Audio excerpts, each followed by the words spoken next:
coming to you live from the moon. The vast loneliness up here on the moon is awe-inspiring, and it makes you realize just what you have back there on Earth. The Earth from here is a grand oasis in the big vastness of space. Oh my God, look at that picture over there. There's the Earth coming up. Wow, that's pretty. You got a color film, Jim? Hand me a roll of color quick. Oh man, that's great. Where is it? Quick. Oh, I got it right. Oh, that's a beautiful shot.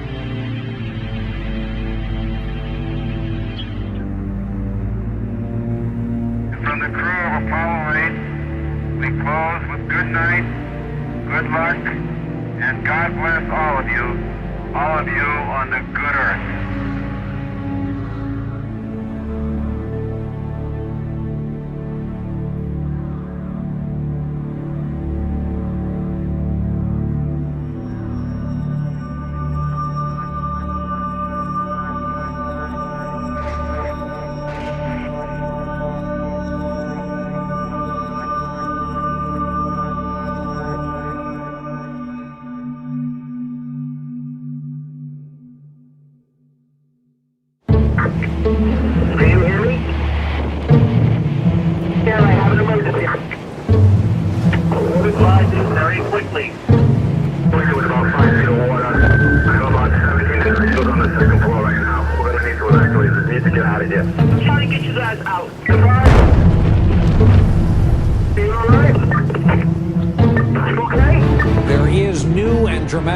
Of what's happening to our world, and tonight we'll look at the impact already being felt. The red flags about extreme weather we've all endured together all across the globe. We are literally engaged in an unprecedented experiment with the one planet that we know of that can support life. We will respond to the threat of climate change, knowing that the failure to do so would betray our children and future generations. The big question mark is the future, of course, and a new kind of normal.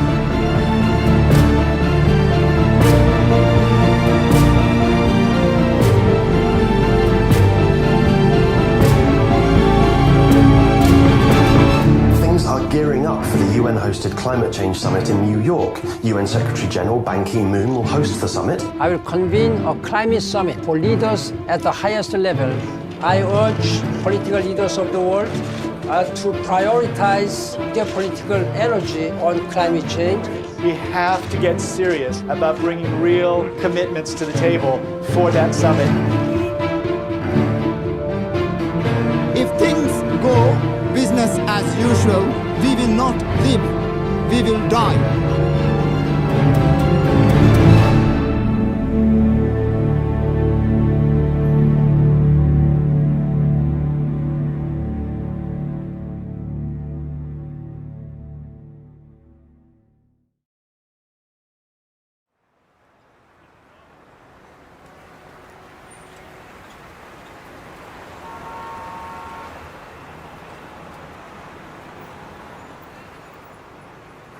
On September 23rd, the United Nations is holding a historic climate summit where they've invited world leaders and heads of state from around the world. We're trying to organize the largest ever climate rally on the streets of New York in response to this, hopefully turning the tide of what comes out of that summit and reshaping what the entire climate movement looks like going forward.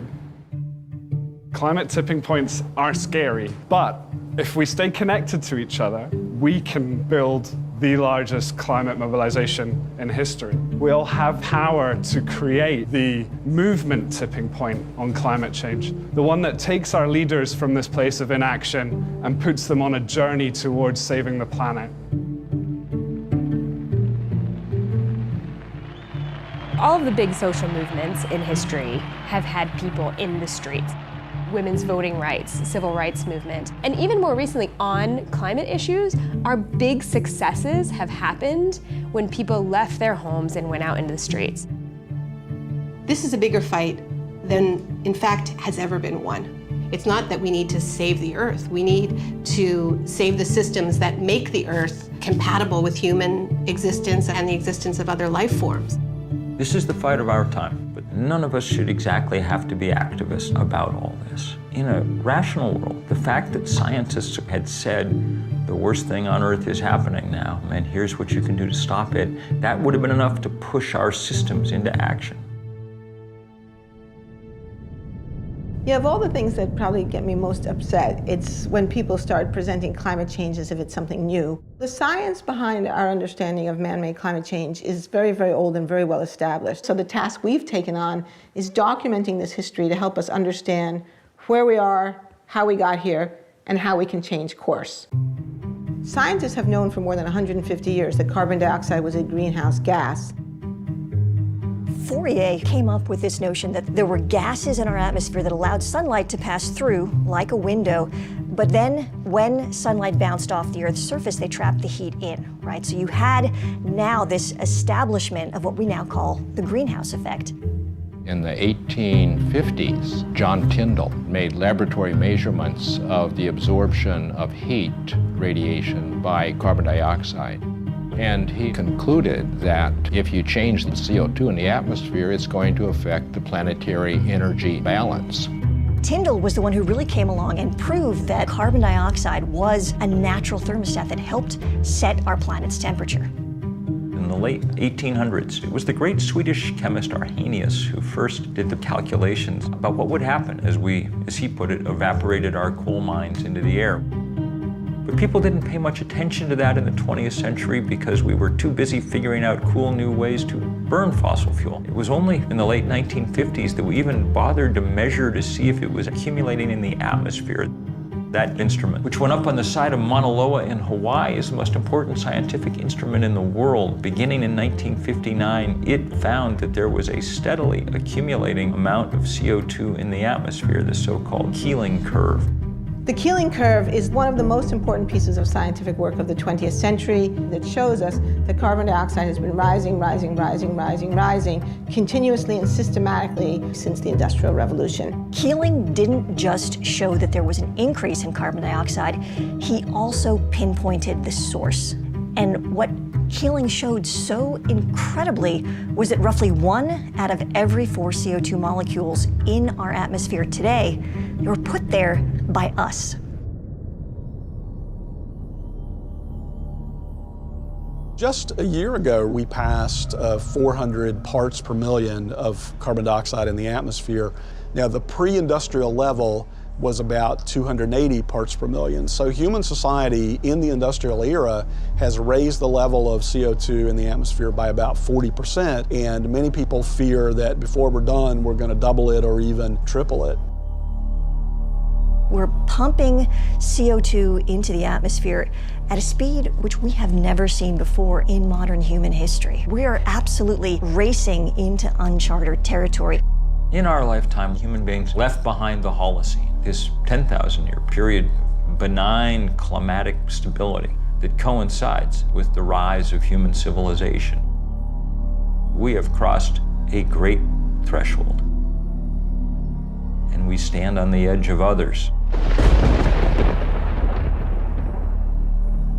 I remember when the Weather Channel was this kind of like nice, sleepy little station. Now it's like a horror show. The climate is being disrupted. That's not for next year or 1,000 years from now. That's happening right now.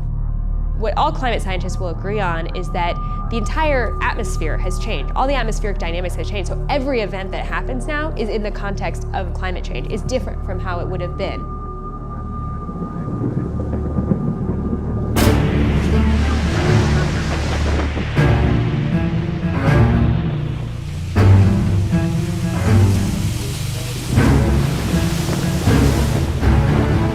Typhoon slammed the Philippines with winds of 195 miles per hour. That's higher than the winds from Hurricane Sandy and Katrina combined. The world is mobilizing to help the Philippines, but just a trickle of food and water and medicine has reached the victims of Typhoon Haiyan. More than 1 million people were forced to flee their homes, many now trying to salvage what's left. Hundreds of thousands are thronging relief centers, desperate for life's necessities. Many residents covered their faces to mask the smell of the dead while they searched for relatives in some of the hardest hit areas. This is one of the top storms ever seen on this planet.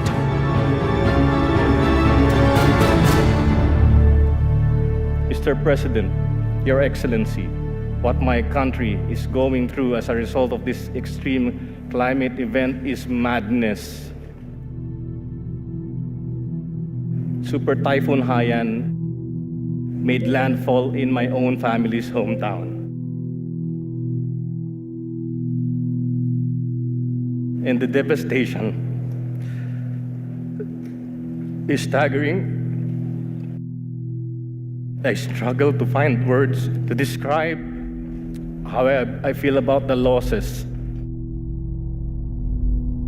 To anyone outside who continues to deny and ignore the reality that is climate change, I dare them to get off their ivory towers and away from the comfort of their armchairs. I dare them to go to the islands of the Pacific. We refuse as a nation to accept a future where super typhoons like Haiyan become a way of life. We refuse to accept that running away from storms, evacuating our families, counting our dead become a way of life. We simply refuse to.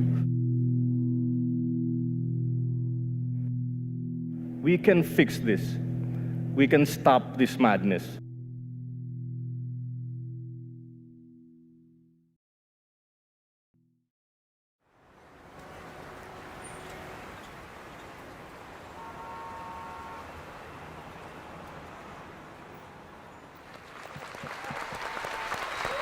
Hello, hello, hello. All right, folks, we know why we're here.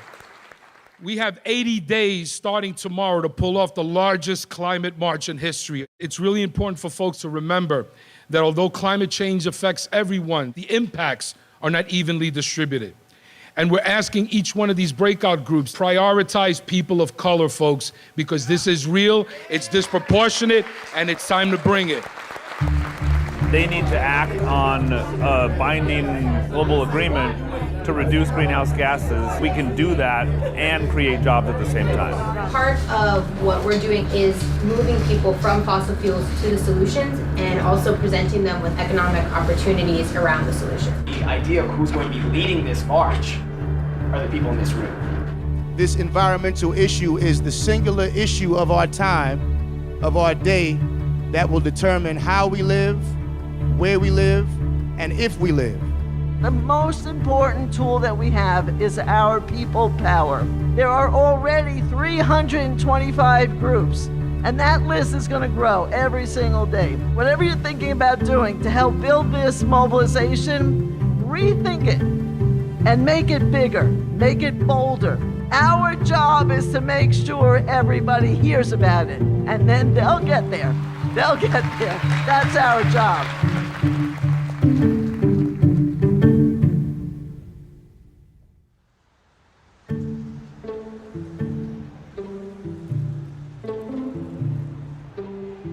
In 1982, the UN convened a first special session on nuclear disarmament. And we came together and said, when the representatives of governments all around the world gather in New York City at the UN, we need to be on the streets making our voice heard. New York City's anti-nuclear demonstration turned out to be the biggest political demonstration in U.S. history. It was, and still to this date, is the largest single gathering, if you will, of people in this country. I think there was one computer in the office. Everything else was by phone and this thing we called the mail. We now call it a snail mail, whatever. But there was something about that reality that we didn't have the technology that we now have that actually forced people to talk directly to each other. We have real peace with real justice. We will not go home and be quiet. We will go home and organize. One of the really interesting things about that demonstration is that some 600 local groups were formed, and many of those groups lasted for years afterwards.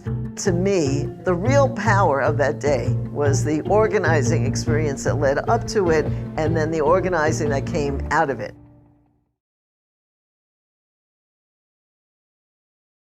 Some experts are saying now that the whole world is heating up because of a global greenhouse effect. Scientists had been saying for a long time that climate change might occur, but 1988 is the year when Jim Hansen and his team at NASA say, both in the scientific peer-reviewed literature and in public, that it's actually happening. The changes in atmospheric composition that humans were making was going to have a big impact on the Earth's climate. The greenhouse effect has been detected, and it is changing our climate now. Hansen's testimony was reported on the front page of the New York Times, and there was actually a bill introduced into Congress, the National Energy Policy Act, to immediately begin to phase out the use of fossil fuels in order to prevent disruptive climate change. And of course, that was supported by the creation of the IPCC, the Intergovernmental Panel on Climate Change, that year. So there was political momentum, there was scientific momentum, there was strong scientific evidence, there was media attention, and then the whole thing kind of fell apart. The Earth Summit, a 12-day, 178-nation conference on the environment, began today in Rio de Janeiro. Battle lines are already drawn between the haves and the have-nots. So far, all the agreements are non-binding, requiring no specific action on the environment. As time has gone on, the scientific warnings keep intensifying, and yet there has been no effective political response. All political efforts to get a handle on this issue have essentially failed. I am the one that is burdened with finding the balance between sound environmental practice on the one hand and jobs for American families on the other. The agreement hammered out in Kyoto, Japan, requires industrialized nations to make substantial cuts in greenhouse gas emissions. The United States actually never ratified the Kyoto Protocol, which is one reason it didn't work. President Bush ignited a storm of controversy when he decided to abandon the Kyoto Protocol, which sets caps on the emissions of greenhouse gases in developed nations. For nearly 2 weeks, the U.S. delegation had blocked proposal after proposal, draft after draft, refusing to even discuss mandatory cuts in greenhouse emissions. Now we switch to the big climate conference going on in Copenhagen. Today, developing countries made themselves heard. People are dying.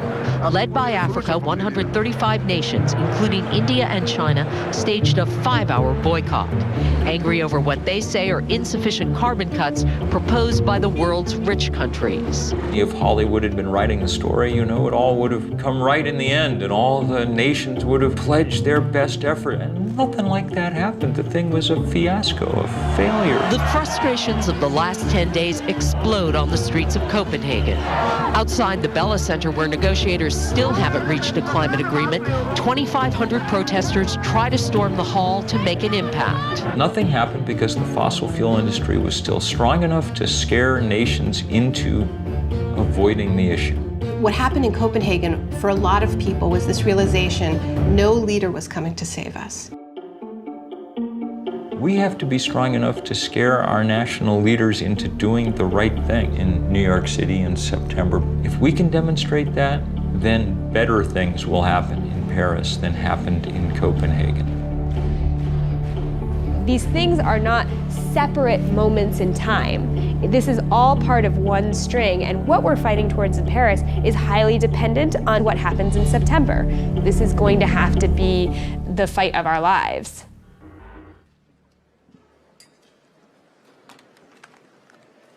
Welcome to this press conference to present the report of IPCC Working Group 3 on mitigation of climate change. If we really want to bring about a limitation of temperature increase to no more than 2 degrees Celsius, there is then the need for an unprecedented level of international cooperation. The way we've approached climate change is the scientific community builds the case, it synthesizes the evidence, it presents that evidence then to the policymakers. We've proven beyond a doubt that climate change is real, that the Earth's temperature is warming, that warming is predominantly caused by the burning of fossil fuels and other human activities, and that additional warming poses a significant threat. What the policymaking community did was they came up with a definition of what they called dangerous human interference. In 2009, the nations of the world agreed on a target of 2 degrees centigrade or 3.6 degrees Fahrenheit of maximum warming above the pre-industrial level. That would require emissions worldwide almost entirely stopping within a matter of decades. A lot of people talk about 2 degrees being the safe level. Well, there is no safe level. 2 degrees is a round number that would be safer, but we'll still have substantial climate impacts. 1 degree is melting the Arctic and the Antarctic. We'd be crazy to find out what 2 degrees will do, but we're probably going to find out. Even if we do everything right at this point, that's about as good an outcome as we can hope for. The other thing that the IPCC did was that they tied that 2 degrees Celsius, 3.6 degrees Fahrenheit threshold to the amount of fossil fuels that we can actually burn. And they came up with this red line in the sand, which was 1 trillion tons of carbon. The problem is that we're already more than halfway there. We're approaching 600 million tons already, and at the rate things are going, we will have completely exhausted that carbon budget within 30 years. The same leaders who say they want the temperature to go up no more than 2 degrees have put forward a series of proposals that when you add them up leads to the temperature rising 6 degrees. A point past which most sane scientists think civilization on the scale that we now know it will not be possible.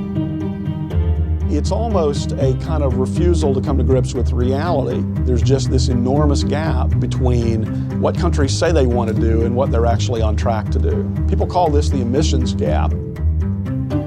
Much of this is about mathematics. You gotta leave 80% of fossil fuel in the ground. Fossil fuel industry wants to burn all its reserves. If they do, then we get that 6 degrees.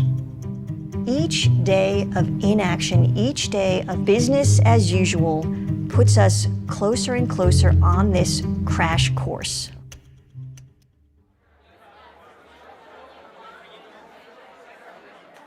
We're 2 months out from this demo.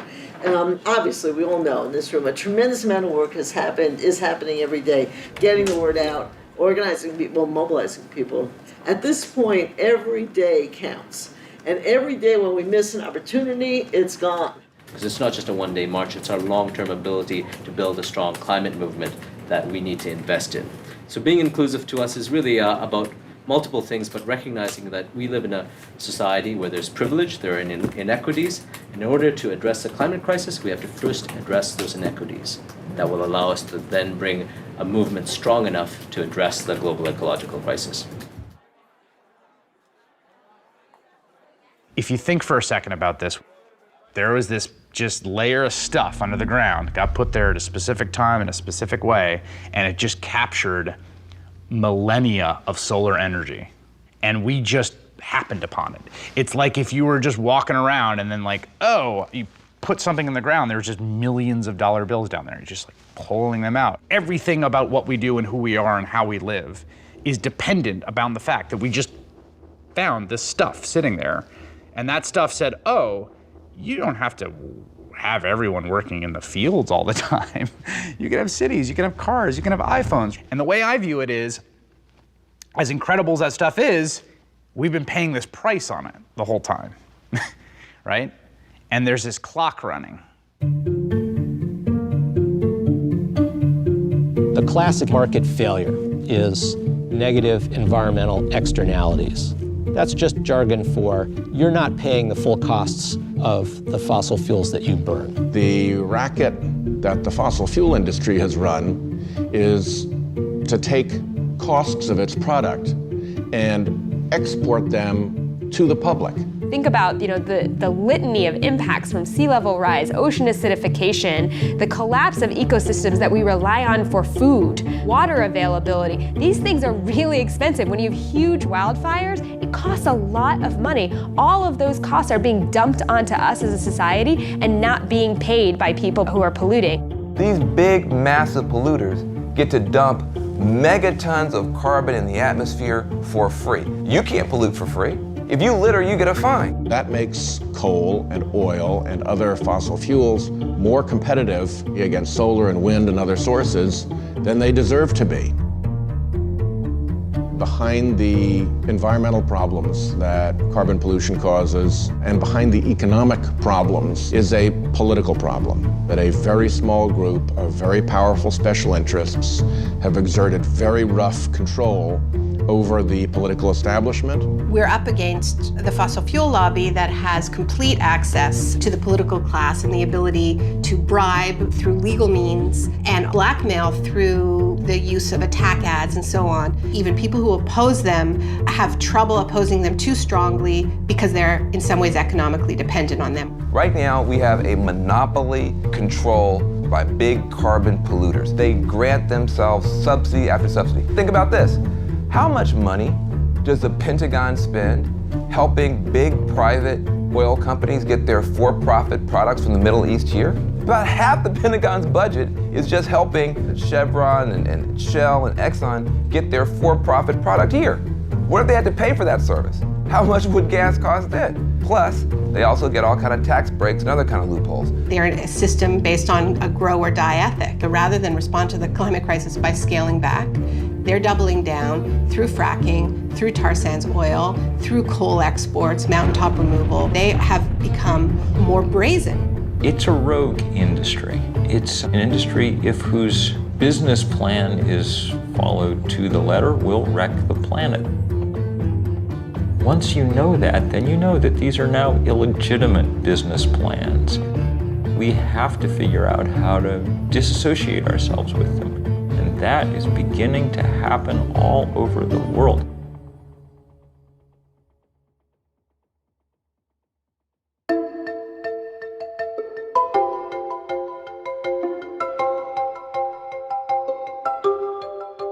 On the great lawn of Central Park, I was up on a stage probably 70 feet in the air, looking out at that sea of people stretching out farther than the eye could see. The crowd estimates later were larger than 1 million people. April the 22nd, 1970. The grassroots mobilization, which we recall as the first Earth Day.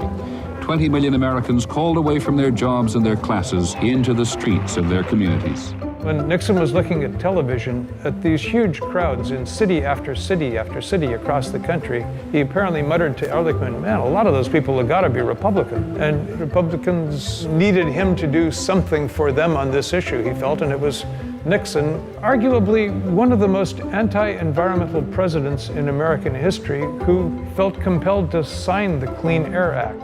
I think the things that we've been doing to date are a reason to give us a little bit of hope. We've seen a degree of responsiveness on the part of the House of Representatives and on the part of the U.S. Senate. In a matter of 3 years, we passed the Clean Air Act, the Clean Water Act, the Safe Drinking Water Act, the Endangered Species Act, the Marine Mammal Protection Act, National Environmental Policy Act, the Environmental Education Act, Superfund.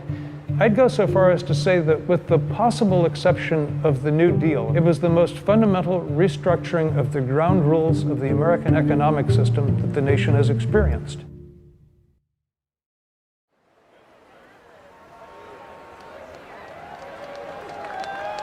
All right, folks, we are 50 days away from the largest climate march in history. Are y'all ready? Yeah! This is not just about the environment. It's about the community. It's about public health. It's about jobs. It's about justice. It was labor that got this city up and moving. Yes! Yes! And it'll be labor that continues to move this city. We are the community. Are we not the community? Yeah!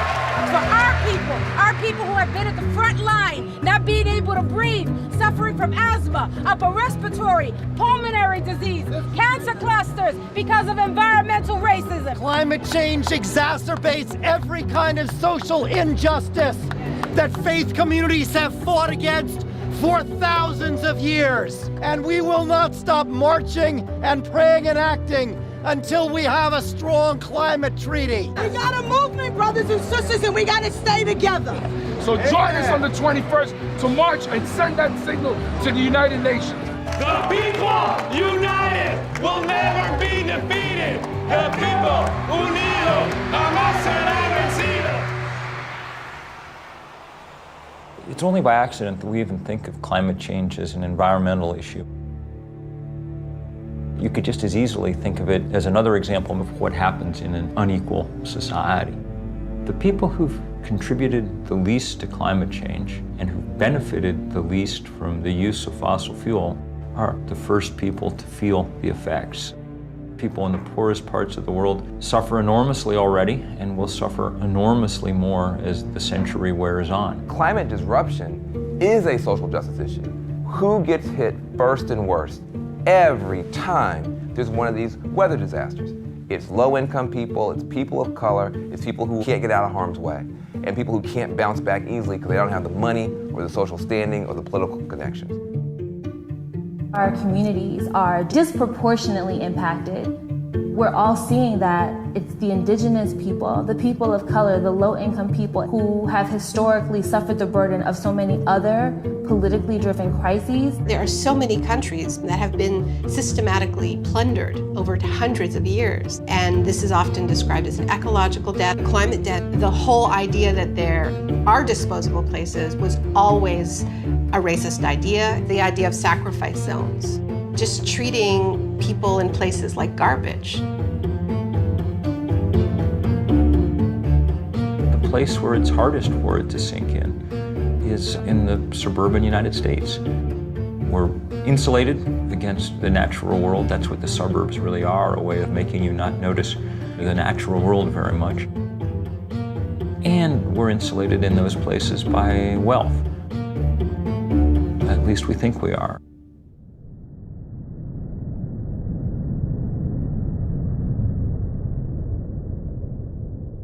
Scientists are screaming from the rooftops about us avoiding going over a 2-degree rise in the temperature of the planet. Why are they so worried about that? If we go over that amount of warming, there are feedback loops in our ecosystems, tipping points that climate change could spin out of control, and it happens like that.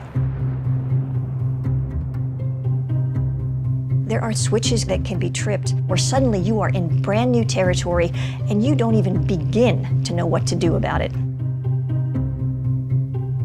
This is not a linear kind of problem that we're dealing with. This is very much an exponential kind of problem.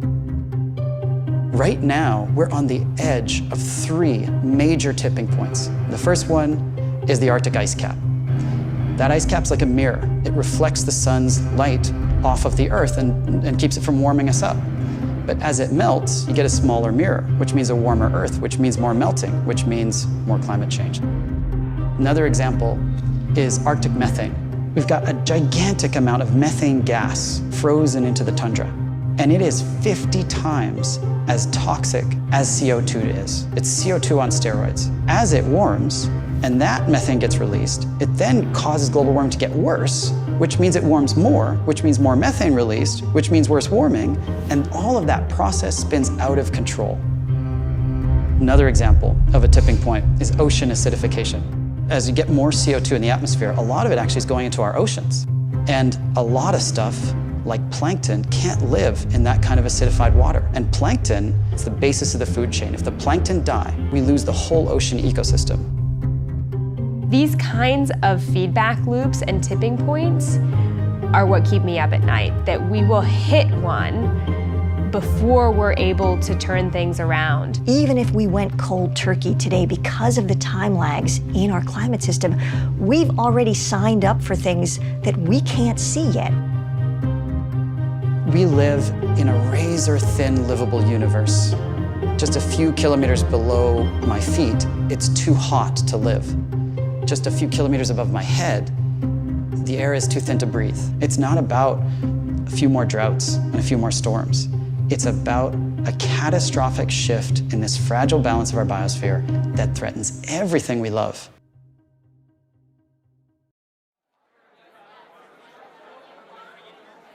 What we all need to be focused on is turnout, turnout, turnout. Youth, is there somebody that wants to do an update from youth, Armando? So just a quick list of things I wanted to go over. Obviously, a lot of the folks who are working on the youth stuff are at the Climate Justice Youth Leadership Summit. There's a lot of organizing going on right now there for the People's Climate March. So a lot of people who may not have been plugged in already are getting informed about it, and the people who already are informed about it are getting even more people fired up about it. There's a lot of things that we pay attention to, that we focus on, that are fun, but they are short-lived and they are not for the betterment of us. We have to reprioritize what's important to us. Our environment isn't just ice caps melting in Antarctica. We're the ones who face the problems day to day. If you're breathing in smog or your little brother has asthma, that's environmental injustice. And those are things that we have the power to push back on. Imagine being the person who changes the face of climate change so that we don't have to deal with those impacts every day. So on September 21st, we're gonna march for climate justice. So who's with us? Come on, let's do it.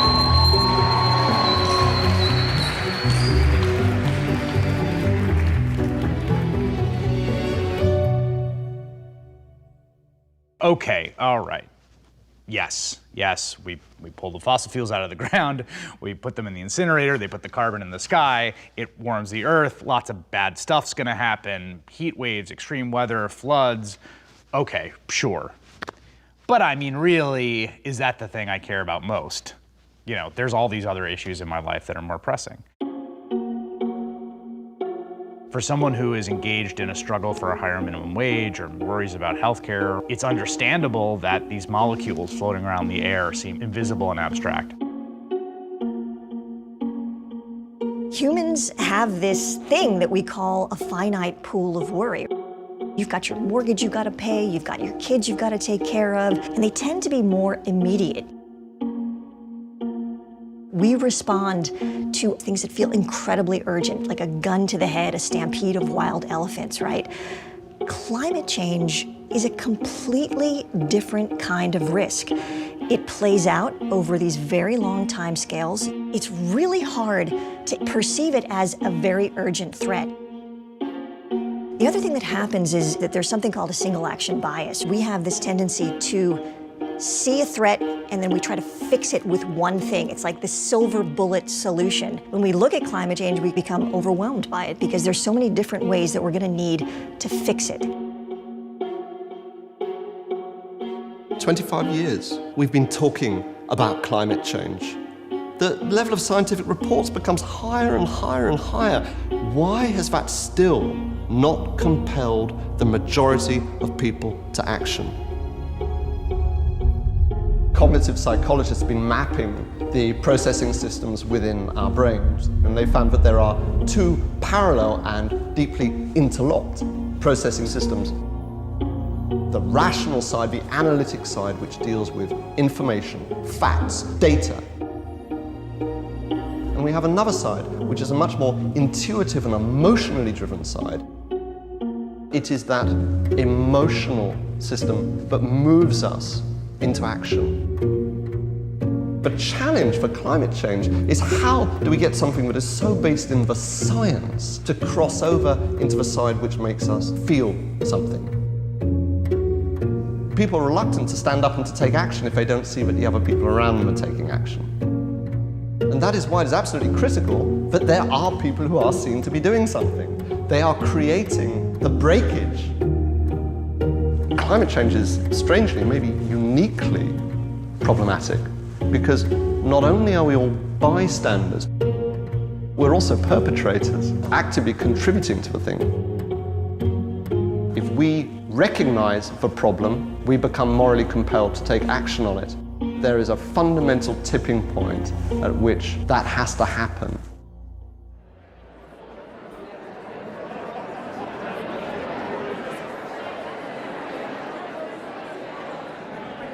Change doesn't happen because people decide to stay home and click like on Facebook. Change happens because people like you and I decide to get involved. We didn't want to leave it to world leaders. Their track record is not very good in dealing with this question. I am a trade unionist, and I am an environmentalist, and I see no conflict whatsoever in those two things. It's in our core self-interest as a trade union movement to help build the path to a sustainable future and get on the right side of the climate change issue sooner rather than later.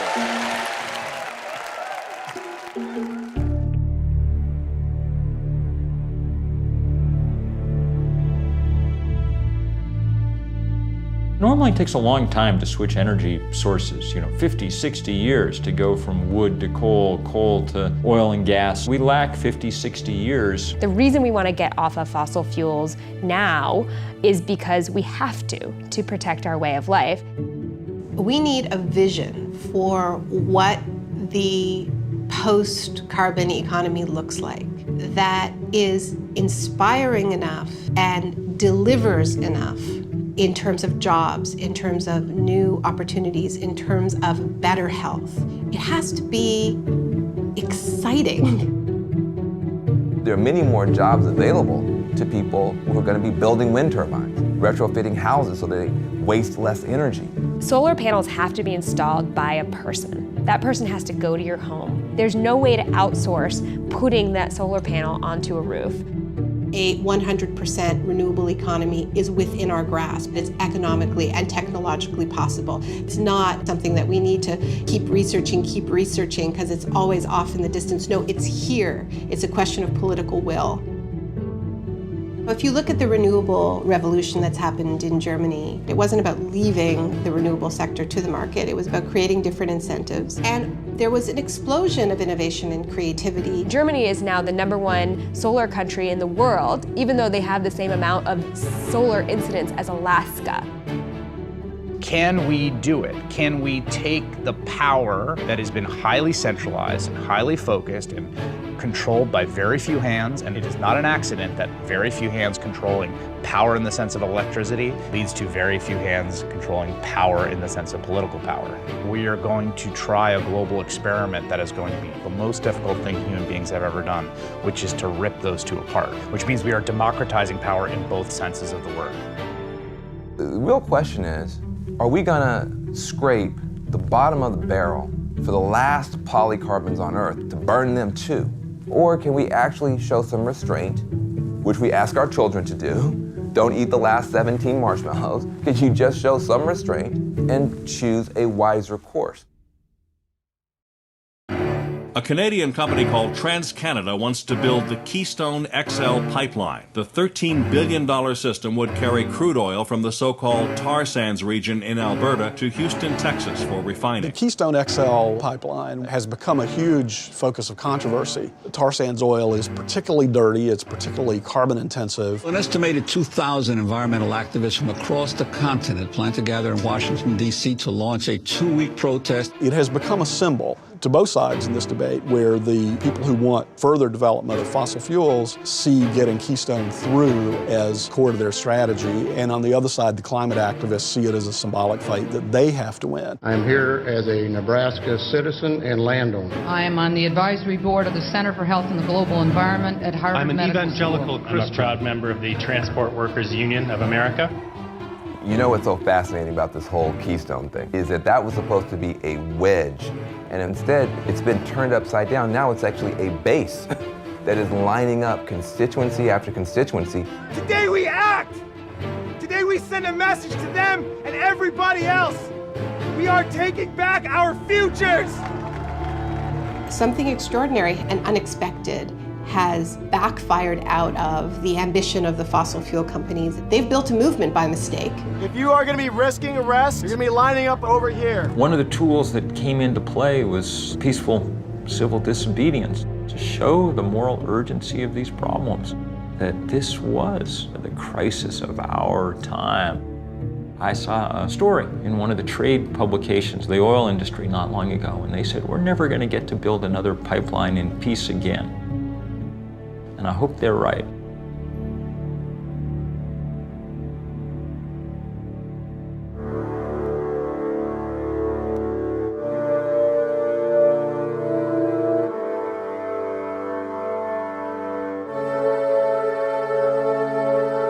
As scientists, we study this out of this fascination and kind of awe of this whole system that we call home. We are on this planet that is so perfectly built to sustain life. We got so lucky. And then you begin to think, what do you do with this knowledge, this unbearable, incredibly depressing knowledge? That the decision to burn fossil fuels was a decision that had tremendous downside risks that we didn't realize immediately. When I read a climate science article that talks about mid-century projections, what I read is what's going to happen when my kid is 40. That's what I see on the page. And for me, it is absolutely my responsibility then to do whatever it takes to protect my child. Alice Walker says that resistance is the secret of joy. And I don't know if it's the secret of joy, but I know it is definitely the secret of staving off depression. The reality we're facing is very grave. So how do you not get depressed about it? Well, one way you don't get depressed is by work. Things change for lots of different reasons. There's all kinds of dynamics, but one central element is people being in the streets. All of us must stand up together and say no more. We live in a culture that doesn't tell us our own history, doesn't tell us the history of social movement wins. And the times in our past when masses of people have taken the wheel of history and turned it. It was only 1% of Americans that ever took part in a civil rights demonstration, but they were able to change our society enough to stand up to those powers that be. I think this march will go down as one of the greatest, if not the greatest, demonstrations for freedom and human dignity ever held in the United States.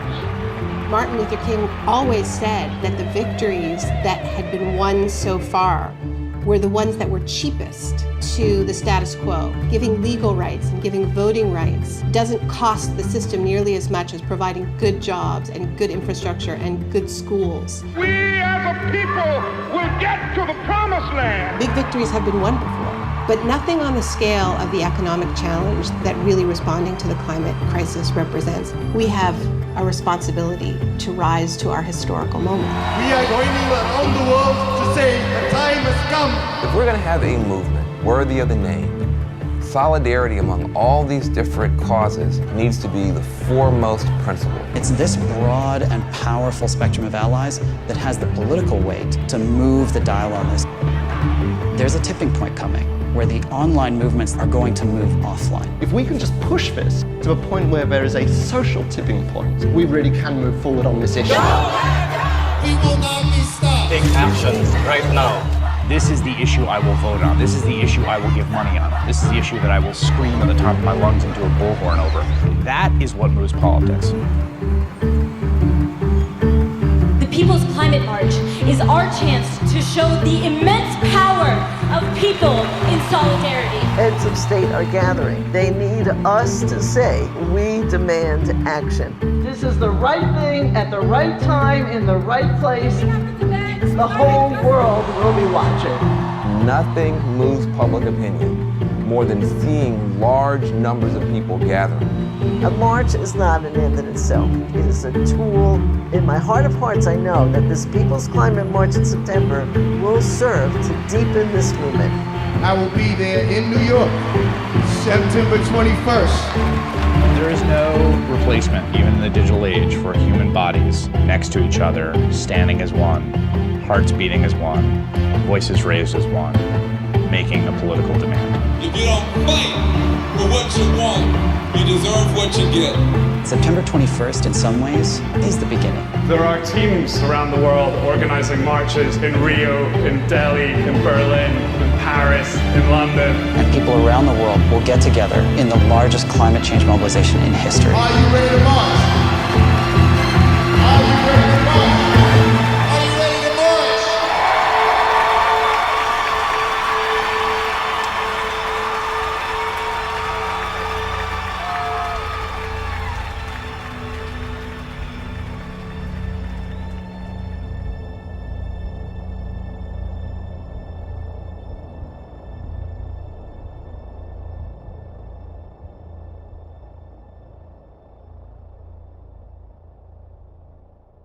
You can't undo the day after something like that happens.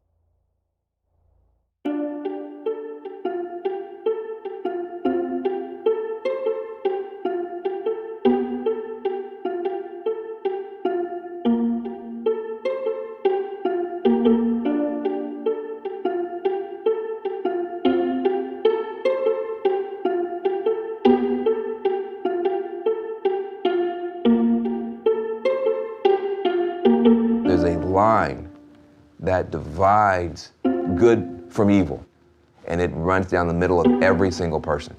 When we prevail, it won't just be because we beat the worst instincts of other people. It'll be because we overcame the worst instincts and the worst fears even within ourselves.